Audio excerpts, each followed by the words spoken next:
Olá a todos, aqui é o Relaxar 24/7. E hoje estaremos falando sobre um filme de ação de fantasia chamado Deuses do Egito. Há muito tempo atrás, nas terras do Egito, os deuses viviam junto com os homens em um paraíso que eles criaram. O reino foi dividido por dois irmãos, Osíris, que governava as abundantes terras do Nilo, e Sete, que ficou isolado nas sobremesas pela amargura e pelo ciúme. Quando chegou a hora de Osíris coroar seu próprio filho Horus como novo rei, as amarras do irmão foram testadas junto com o destino do Egito. No dia da coroação, Horus se admira no espelho enquanto veste sua armadura, mas seu amante Ator zomba dele por estar tão despreparado. A divindade Amadeus tremendamente deu a ela o bracelete de 42 estrelas, que a protege dos monstros que a perseguem incansavelmente. Eles vão à cerimônia onde todos os deuses se reuniram e todas as pessoas celebram enquanto oferecem seus presentes. Osíris diz aos adoradores que todos são iguais, independentemente do valor de suas ofertas, pois todos terão um lugar na vida após a morte. Ele chama seu filho Horus, o deus do ar, e planeja coroá-lo para ser o próximo governante do Egito. No entanto, sua cerimônia é rapidamente interrompida quando o irmão do rei aparece na multidão. Ele desafia Osíris para uma luta pela coroa e esfaqueia seu irmão no estômago na frente de todos. Sete se declara o novo governante e planeja mudar a regra sobre a vida após a morte, onde agora uma oferta significativa é necessária. Vendo seu pai morrer em seus braços, Horus rapidamente pega a arma e começa a lutar contra seu tio, tentando se vingar do assassino. No entanto, as emoções da divindade fazem com que ele perca a luta rapidamente, pois é jogado no chão. Em um acesso de raiva, Horus se transforma em sua verdadeira forma, levando Sete a fazer a mesma coisa, e os dois se lançam um contra o outro enquanto lutam no ar. Sua batalha furiosa derrubou os prédios próximos, fazendo com que todas as pessoas corressem para salvar suas vidas. Os deuses continuam a lutar entre si, eventualmente voltando para os prédios. Sete ordena que o exército use os escudos e reflita feixes de luz em Horus, cegando-o no processo. Ela aproveita a oportunidade e ataca seu sobrinho continuamente, acertando vários tiros e fazendo Horus voar para trás. Sete caminha até seu sobrinho, que foi derrotado no chão, e afirma que Horus não merece ser rei. Ela agarra os olhos da divindade e começa a arrancá-los, fazendo o deus gritar em agonia enquanto todos parecem impotentes. Antes que Sete possa matar seu sobrinho, Ator sai e promete agradá-lo em troca da vida de seu amante. Depois que Sete se tornou o novo rei do Egito, o povo foi colocado na escravidão e todos os deuses que se levantaram contra ele foram mortos um por um. Um jovem que se autodenomina Berk se recusa a ser escravizado e conseguiu escapar de seus mestres.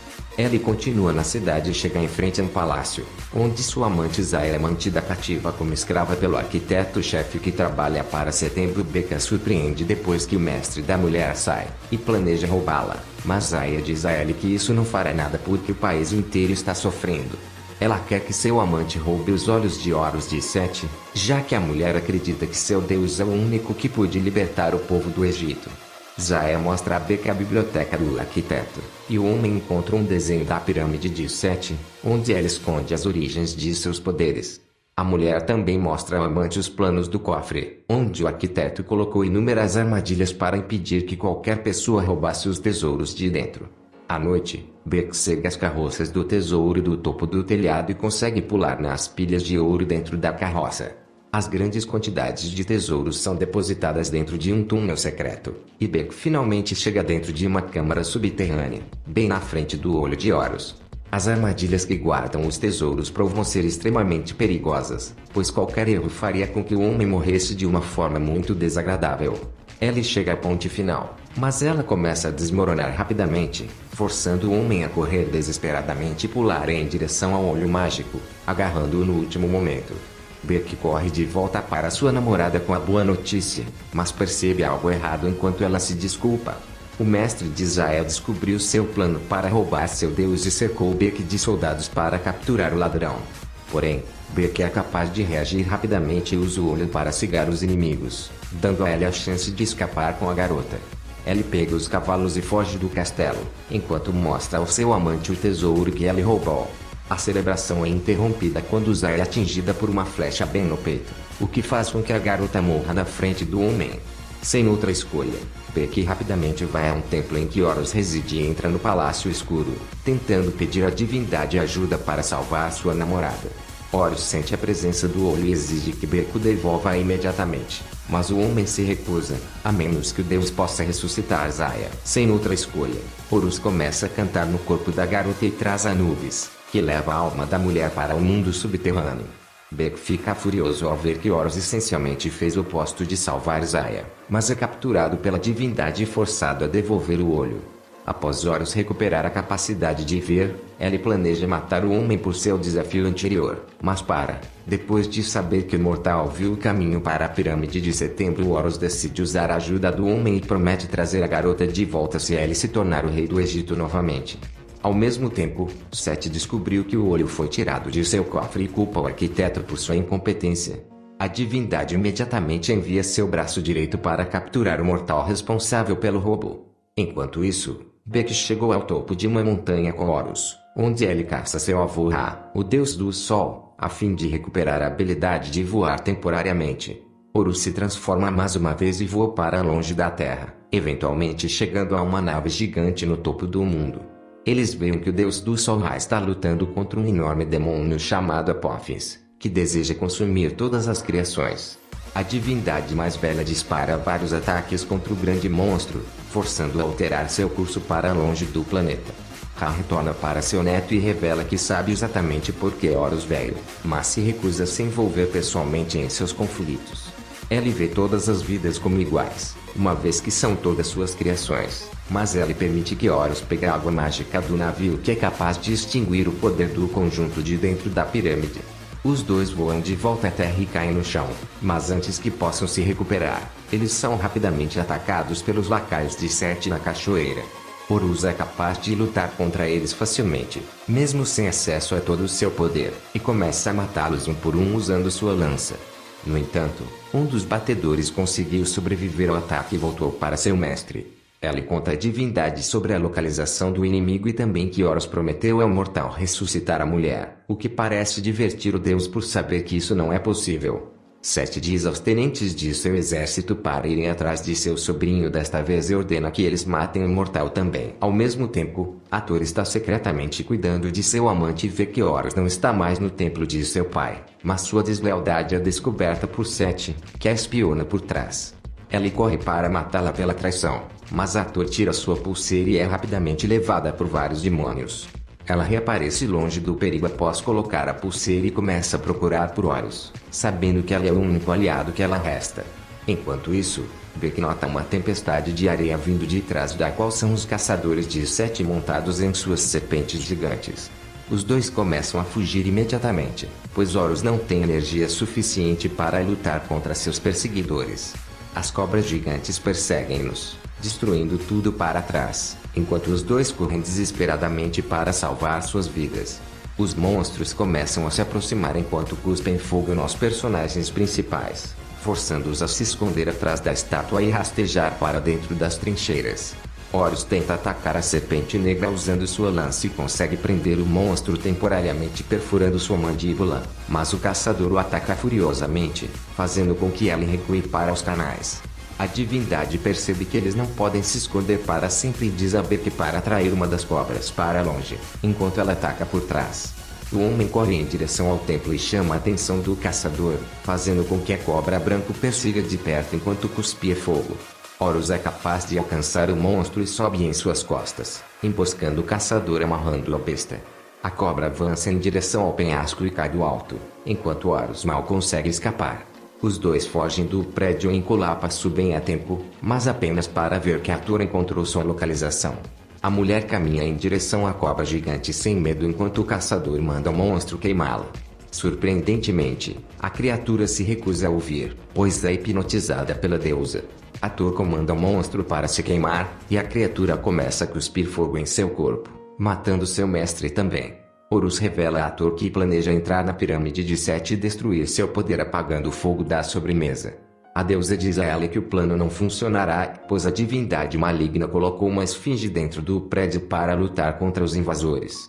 A única maneira de passar sem morrer é responder ao enigma da criatura, que Horus percebe que só Thoth, o deus da sabedoria, é capaz de fazer. Eles se aventuram pela floresta e finalmente chegam dentro das raízes de uma árvore gigante, onde veem vários clones da divindade trabalhando juntos.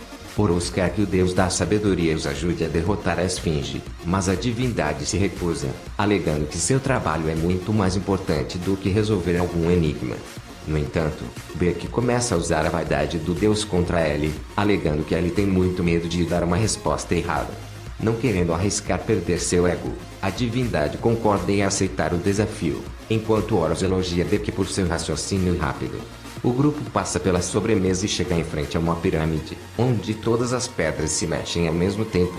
Felizmente, Beck é capaz de se lembrar das plantas da biblioteca e escolhe a abertura certa, entrando no edifício mágico. Ellie corre rapidamente em direção ao centro enquanto a areia continua a se mover sob seus pés, e o homem consegue parar o caos girando a roda. Eles se aventuram mais fundo na estrutura e chegam a um túnel onde um monstro gigante começa a se formar do solo. A criatura testa o grupo perguntando um enigma complicado, mas o deus da sabedoria é capaz de responder imediatamente. No entanto, descobriu-se que sua resposta estava incorreta, o que faz com que a esfinge se torne hostil, jogando Horus nas paredes. A divindade tenta responder várias vezes, enquanto a criatura se torna mais agressiva, mas ela eventualmente acerta a resposta correta e força o monstro a recuar. Eles se aproximam do poço no centro da Terra, planejando temperar o poder do Sete usando água mágica, mas são rapidamente presos por uma armadilha que separa a equipe. Sete aparece por trás e tira o cérebro do deus da sabedoria, enquanto todos assistem desesperadamente. Beck tenta despejar água no poço, mas a divindade o impede, dizendo ao homem que Horus mentiu para ele sobre trazer Zaya de volta, já que ninguém tem o poder de fazer algo assim. Beck hesita ao perceber que foi traído, e a divindade tira a água do homem, despejando-a no chão. Sete ri de seus esforços inúteis e vai embora, fazendo com que todo o edifício desabare em sua direção. Felizmente, Horus é capaz de se libertar no último momento e protege a todos dos destroços que caem. Todos eles conseguiram sobreviver, mas o mortal fica extremamente zangado com Horus por tê-lo enganado usando falsas promessas. A Ace tenta fazer as pazes tirando sua pulseira e dando a Beck, para que ele possa ter um tesouro para Zaya passar pelos portões da vida após a morte. Horus tenta impedir seu amante, mas ela lhe dá um beijo final e é levada pelos demônios. Vendo Ator se sacrificando, Horus lamenta no chão, mas eventualmente dá a pulseira a Beck, para que ele possa salvar a alma de sua namorada. Antes de Zaya ser julgada nos portões finais, Beck aparece bem a tempo e se reúne com sua amante, planejando salvá-la de ser destruída para sempre. Ao mesmo tempo, Sete combina todos os poderes que tirou dos outros deuses para ser, dando-lhe asas e tornando-o quase indestrutível. A divindade vai até seu avô e revela seu plano ao velho. Sete deseja se tornar imortal e a única maneira de conseguir isso é destruir a própria vida após a morte, fazendo Apophis devorar todo o reino. Ra tenta parar seu filho disparando uma rajada devastadora usando a lança, mas Sete consegue sobreviver depois de combinar os poderes de todos os deuses. A divindade apunhala o velho no estômago e pega a lança, explodindo Ra usando seu próprio ataque e enviando-o para o espaço. Sete volta para a cidade e começa a atrair a criatura gigante para a Terra, fazendo-a devorar tudo em seu caminho. Enquanto isso, Beck percebe que o portal da vida após a morte está sendo perturbado enquanto Anubis tenta desesperadamente salvar o reino usando seus poderes. Zaya diz a seu amante para voltar para Horus, pois ela é o único que tem o poder de derrotar Sete e restaurar a ordem no mundo. O jovem reaparece perto da divindade e os dois decidem que devem ir para Sete antes que tudo seja destruído. Felizmente, uma carruagem voadora aparece na frente deles, preparada pelos deuses que desafiam a divindade do mal, e eles são capazes de viajar rapidamente em direção ao seu inimigo. Ao mesmo tempo, Sete voltou com a lança de Ra e atraiu Apophis para uni-los, permitindo que o monstro devorasse tudo em todo o caminho. Horus pousa na pirâmide e tenta atacar seu tio, mas Sete foi capaz de contra-atacar imediatamente. Os dois lutam furiosamente enquanto trocam golpes, mas Sete é capaz de ganhar a vantagem e, eventualmente, derruba Horus no chão. Antes que Sete possa destruir seu sobrinho, Beck aparece por trás e o impede usando uma corda. Isso irrita a divindade enquanto ela se transforma e ataca o homem que o joga contra a parede. No entanto, Beck é capaz de roubar o olho de Horus quando ela é jogado no telhado. O homem joga o item em direção a Horus para que ela recupere seu poder, mas começa a cair ao mesmo tempo. A divindade vê isso e escolhe salvar seu amigo, pois os dois caem do prédio alto em direção ao solo. Surpreendentemente, Horus consegue se transformar no último momento e pega Omen antes que ele caia para a morte. Beck fica surpreso ao ver que a divindade recuperou seu poder sem o olho, mas Horus percebeu que ele não estava fraco por causa do olho que faltava, mas que seu coração nunca estava no lugar certo. Horus se transforma e voa em direção a Sete, e os deuses começam a lutar furiosamente no ar. Sete tenta atacar Horus usando a lança, mas não consegue acertar seu sobrinho. Os dois entram no prédio altíssimo, causando imensos danos à estrutura. Horus consegue emboscar o inimigo por trás, batendo em direção às paredes e, eventualmente, quebrando suas asas, fazendo com que ele caia no chão enquanto o prédio desaba. Quando a poeira baixa, Sete é gravemente ferido pela queda quando Horus se aproxima dele por trás e o mata usando a lança de Ra. A divindade voa em direção a seu avô, que está flutuando no espaço. O velho vai imediatamente em direção ao monstro e atira continuamente em seu corpo, forçando Apófis a se afastar de suas criações e fugir da Terra.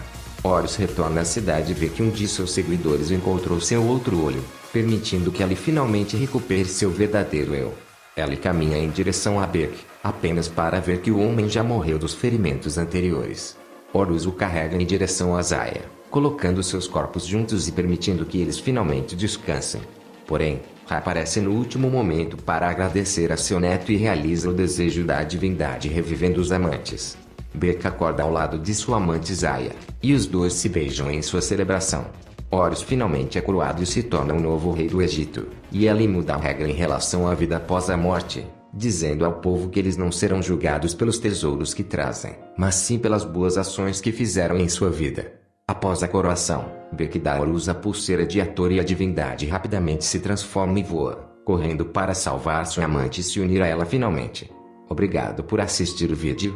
Se você achar interessante, pressione o botão de inscrição e deixe seus comentários. Olá e até os próximos vídeos.